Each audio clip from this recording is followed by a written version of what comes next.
আমি একটা আয়াত তিলাওয়াত করছি আর একটা হাদিস পড়েছি, এবং এই যে কার্যকলাপগুলো আছে এই সম্মানিত মাসর কিন্তু আমরা সতেজ থাকবো, এবাদত করবো, বন্দেগী করবো, নফল এবাদত বেশি করবো। বিশেষ করে বর্তমানকুর সময় মানুষ বিশেষ করিয়া মসজিদ বিমুখ, মানুষের মসজিদের লগে সম্পর্ক রাখে না। মসজিদও মানুষ কম আয়, মসজিদও জমাতো দেখা যায় না মানুষের। মানুষ বিভিন্ন কার্যকলাপের মধ্যে জড়িত। এর কারণে আমরা ওয়াজ নসিহতিটা ও আমরা ওয়াজ যতবিল চলে অতবিল ঠিক থাকে, এর বাদেও সারা শেষ হইল। এর কারণে আমরা নসিহত আজ আমরা একটা ওয়াদা করতাম কমসে কম, যে আমরা যা কথাগুলা শুনবো কমসে কম 2টা 4টা যদি আমার মধ্যে আইলে তাহলে তো ওইটা ওয়াজ হল আমরা সার্থক হইব, আর নাইলে তো ফুনাফুনির মধ্যে যাইব গিয়া। আল্লাহ সুবহানাহু ওয়া তাআলা আমরা এটারও তৌফিক দিতা। এই বিভিন্ন নসিহত ফল আছে, আমরা অনেক মানুষে অনেক জিনিস সকল জানি, কিন্তু এর বাদে আমার মধ্যে কমই আছে।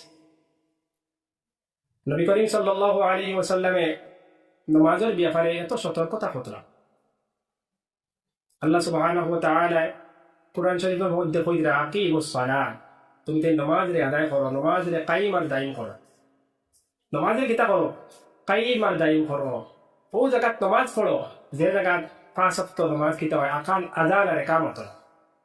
আমরা কিন্তু অনেক মানুষ সকল আছি আযান ইকামত যেন হয় নামাজ পড়ি না।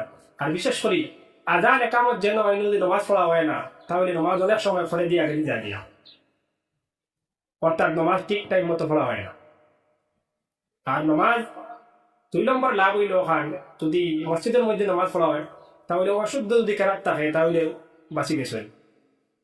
এর কারণে নামাজ কবুল হওয়ার মাধ্যম আছে জমাতে নামাজ পড়লে। এর কারণে আমরা নামাজের গুরুত্ব দিতাম। অনেক মানুষ আছে, বেশিরভাগ মানুষ আমরা বেটিন এবং বেটাই নামাজের তরফ করি না।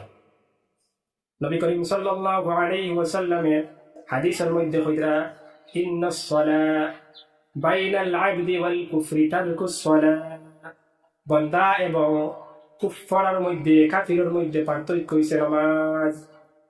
বাইনাল আবদি ওয়াল কুফরি তারকুস সালাত, একজন মানুষের যদি নামাজ পড়ে, একজন মানুষের যদি নামাজ পড়ে তাহলে বুঝাইব মুমিন, আর নামাজ ছাড়া মুমিনের অবকাশ হয় না। একজন মানুষ নামাজ পড়ে না, আবার কিভাবে মুমিনের দাবি করে? নবী করিম সাল্লাল্লাহু আলাইহি ওয়াসাল্লামে এই পার্থক্য দেখাইরা বাইনাল আবদি ওয়াল কুফরি তারকুস সালাত। একজন বান্দা, একজন মুমিন আর অমুমিনের মধ্যে, একজন কাফির আর মুসলমানের মধ্যে পার্থক্য হইছে নামাজ। ওমর রাদিয়াল্লাহু আনহু রে যখন গভর্নর বানাইয়া পাঠানি হইল, ওমর রাদিয়াল্লাহু আনহু রে খোয়া হইল। ওমর রাদিয়াল্লাহু আনহু তার গভর্নর দে কইলা, আমার কাছে সবথেকে বেশ যেটা প্রিয়, সবথেকে আহাম যে বস্তু এটা হইছে নামাজ। এর কারণে আমরা নামাজের মধ্যে গুরুত্ব আরোপ করা লাগবো। নামাজ রে টাইম মতো করা লাগবো। নামাজ ছাড়া কোনো মানুষ মুসলমানের কল্পনা করা অনেক কঠিন। এর কারণে কিতা করা লাগবো, আমরা নামাজের ঠিক টাইম মতো আদায় করা লাগবো। 5 ওয়াক্ত জামাতের সহিত নামাজ পড়া লাগবো। টাইম টেবিল হিসাবে নামাজ রে আদায় করা লাগবো। নামাজ যদি আদায় হয় না, কিয়ামতের দিন সব থেকে বড় যে প্রশ্ন হইব, সব থেকে বড় যে সোয়াল করা হইব, এটা নামাজের সোয়াল করা হইব। আর নামাজ যদি মানুষের ঠিক হয়ে যায়, বাদ বাকি সব জিনিস ঠিক হয়ে যাইব। আর নামাজ যদি বেড়া লাগি যায় তাহলে সব জিনিসও বেড়া লাগি যাইব। কিয়ামতের দিন আল্লাহর ইবাদতের মধ্যে সর্বপ্রথম যে জিজ্ঞাসা করা হইব, এই নামাজ সম্পর্কে সোয়াল করা হইব। আর যদি নামাজ ঠিক হয়ে যায় তাহলে বাদ বাকি সব ঠিক ধরা যাইব। আর যদি একজন মানুষের বেনামাজি হয় তাহলে বাদ বাকি কোনো আমল তার ঠিক হয়েছে বলে পাওয়া যাইত না। তাহলে আমরা একটু লক্ষ্য করার দরকার আছে, আমরা কত মানুষের নামাজ পড়ি। ইসলামের মধ্যে আমরা হাদিসের মধ্যে পাই, নবী করিম সাল্লাল্লাহু আলাইহি ওয়াসাল্লামে কইরা বুনিয়াল ইসলামু আলা খামসিন শাহাদাতি আল্লা ইলাহা ইল্লাল্লাহ ওয়া আন্না মুহাম্মাদান আবদুহু ওয়া রাসূলুহু ওয়া ইকামিস সালাহ। ইসলামের মধ্যে সবথেকে বড় বুনিয়াদ হইছে ইসলামের বুনিয়াদ। আমরা সারা জানি ইসলামের ভিত্তি, ইসলামের ফাউন্ডেশন হইল 5টা জিনিসের উপরে।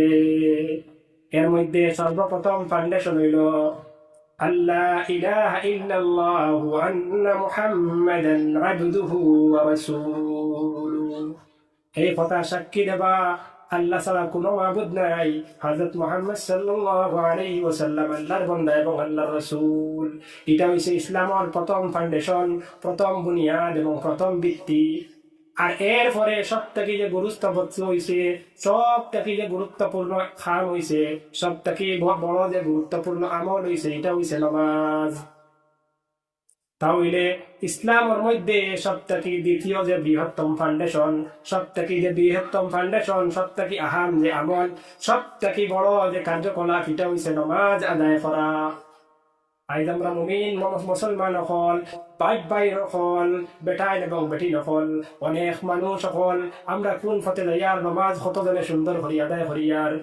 অনেক মানুষ সকল আছি আমরা শুধুমাত্র জুমার মধ্যে নামাজ পড়ি, অনেক মানুষ সকল আছি শুধুমাত্র আমরা কিতা করি ঈদর নামাজ পড়ি, অনেক মানুষ সকল আছি কোনো মানুষ মরি গেলে নামাজ পড়ি, অনেক মানুষ আরো বিভিন্ন কার্যকলাপে ব্যস্ত আছি, নামাজ পড়িও না।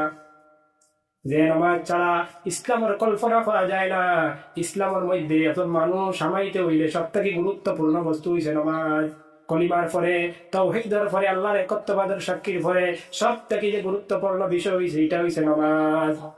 এই নামাজে আমরা দুলিশাত পড়ি। আর কিয়ামতের দিন যে মানুষে নামাজ পড়তো নাই, যে মানুষে কিতা করতো নাই, নামাজ চালবো, নামাজের হেফাজত করতো নাই, নামাজে তরক করবো, এই মানুষ হইতে নবী দিয়ে মা ফিরাউন ওয়া হামান, এই মানুষ হলে কিতা হইব, ফিরাউনের লগে তার সম্পর্ক থাকবো, এই মানুষ হামানের লগে সম্পর্ক থাকবো, এই মানুষ উবাই ইবনে খালফর মতো বদবক মানুষের লগে তার হাসর হইব।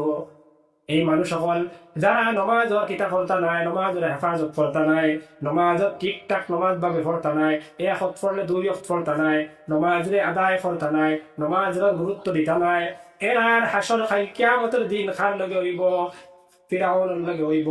যে মানুষ সব থেকে নিকৃষ্ট জালিম মানুষ, ও মানুষের লগে মানুষের কিতা হইব, হাসর হইব। যে মানুষে নমাজরে তরক করে, এই মানুষ হামানের লগে তার হাসর হইব। যে মানুষে নমাজরে তরক করে, এই মানুষ উবাই ইবনে খাল জঘন্যতম মানুষ, এই সমস্ত মানুষের ভালোর লগে তার হাসর হইব। হোক নাউযু বিল্লাহ। নমাজের হেফাজত না করলে, নমাজের যদি হেফাজত করা হয় না, তাহলে এই মানুষ সকলের লগে হাসর হইতে অনিবার্য। কোন মানুষে তার কোন মানুষের নাম ফিরাউন রাখে না। ফিরাউন কোন মানুষে এত জঘন্য জালিম মানুষ আসলো, ফিরাউন কোন মানুষে কিতা করে না, কোন মানুষের নাম রাখে না। কোন মানুষে তার কুত্তারও নাম ফিরাউন তো না। এত জালিম এক মানুষ আসলো, কিন্তু নমাজ না করার কারণে, নমাজ রে ঠিক মতো আদায় না করার কারণে কিতা হইব, এই ফিরাউনের মতো মানুষের লগে হাসর হইব। নবী করিম সাল্লাল্লাহু আলাইহি ওয়াসাল্লামে, আল্লাহ রাসূল পাক রাসূল সাল্লাল্লাহু আলাইহি ওয়াসাল্লামে কইতরা যে ফিরাউনের লগে তার হাসর হইব, হামানের লগে তার হাসর হইব, এবং উবাই ইবনে খালফর মানুষের লগে তার হাসর হইব। যে মানুষ নামাজ রে আদায় করতো নাই, তার কিয়ামতের দিন হে আলো পাইতো নাই। কিয়ামতের দিন আলো পাইয়া মানুষ, কিয়ামতের দিন এত অন্ধকার থাকবো, এত অন্ধকার থাকবো, কোনো আলোর ছায়া থাকতো নাই। কিন্তু যদি নমাজ না পড়ে, তাহলে এই দিন, এই কিয়ামতের এত ভয়াবহ দিন, কোনো আলো পাইতো না, অন্ধকার আর অন্ধকার থাকবো, এই দিনও তার কোনো সুযোগ পাইতো নাই। কিন্তু যদি কোনো মানুষে কি তাহলে নমাজ হেফাজত করে, নমাজ রে আদায় করে, নমাজ রে ঠিক টাইম মতো করে, এই মানুষে কি হইব, কিয়ামতের দিন তার লাগি নমাজ নূর হইব, নমাজ আলো হইব। আর এই আলোর কারণে হে সুন্দর করে কিয়ামতের দিন ঠিকঠাক হয়ে যাইব, গিয়া বেহেশতের মধ্যে পৌঁছিতে পারবো।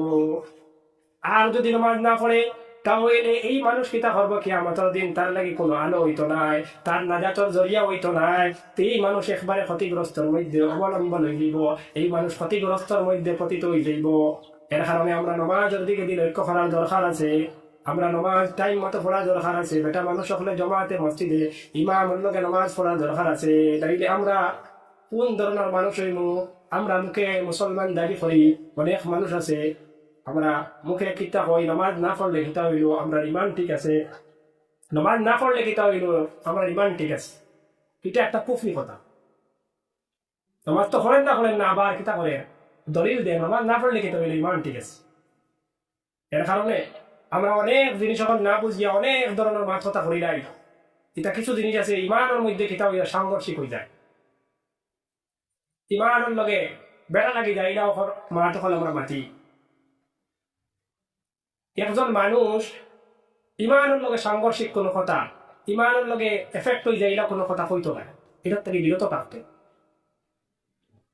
আল্লাহ সুবহানাহু ওয়া তাআলা কালামুল্লাহ শরীফের মধ্যে কইতরা, পবিত্র কালামুল্লাহ শরীফের মধ্যে কইতরা, ইন্নাদ দীনা ইনদাল্লাহিল ইসলাম, আল্লাহর কাছে একমাত্র দিন হইছে ইসলাম। অন্য আয়াতের মধ্যে আল্লাহ সুবহানাহু ওয়া তাআলা কইতরা, ওয়া মান ইয়াবতাগি গায়রাল ইসলামি দীনা ফালান ইউকবালা মিনহু ওয়া হুয়া ফিল আখিরাতি মিনাল খাসিরিন।